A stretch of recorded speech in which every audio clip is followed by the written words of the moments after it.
நீங்கள் செய்ய வேண்டிய முதல் கடமை, இளைஞர்களை முழுமையாக பயன்படுத்திக் கொள்ளுங்கள், அவர்கள் உரிய பொறுப்புகளை வழங்குங்கள், மகளிர்களை முழுமையாக பயன்படுத்திக் கொள்ளுங்கள். இன்னைக்கு சரிசமமாக இல்ல, நம்மளை விட ஆண்களை விட கூடுதலான வாக்குகள் உள்ளவர்கள் மகளிர்கள். நீங்க முன்ன இருந்த 10 ஆண்டு காலத்துக்கு 5 வருஷத்துக்கு இருந்த மகளிர்கள் இப்ப இல்ல. மகளிர்கள் இன்னைக்கு விழிப்புணர்வு பெற்று விட்டார்கள்.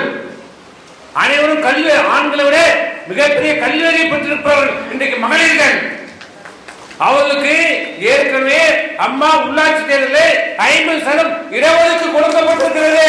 பெண்களுக்கான இடஒதுக்கீடு வரும் கண்டிப்பாக வந்தே தீரும்.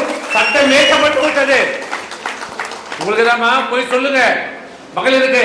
அடுத்த சட்டமன்ற தேர்தல் 26 முடிஞ்சு 31 சட்டமன்ற தேர்தல் நடக்கும்போது இந்த 6 தொகுதியில 2 தொகுதி மகளிர் போகிறது.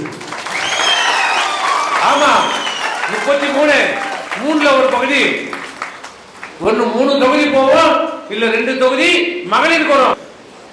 மாண்புமிகு அம்மா என்ன சொன்னாங்க? எனக்கு பிறகு இந்த இயக்கம் 100 ஆண்டு காலத்துக்கு நிலைத்திருந்து பணியாற்றும் சொல்லியிருக்கிறாங்க. யார் சொன்னாங்க? எதுக்கு சொன்னாங்க? எதை மனதில் வைத்து சொன்னாங்க? இளைஞர்கள் மீதான். நாம் இன்னைக்கு இருக்கிறோம், நாளைக்கு உங்க புள்ள, இல்ல உங்க சொந்தக்கார பையன், இல்ல உங்க பக்கத்து வீட்டு பையன், எதிர் வீட்டு பையன், இல்ல ஊர்ல இருக்கிற பையன். நாம் இருக்கும் போதே நம்ம அடுத்த தலைமுறைக்கு வழிவிடணும்.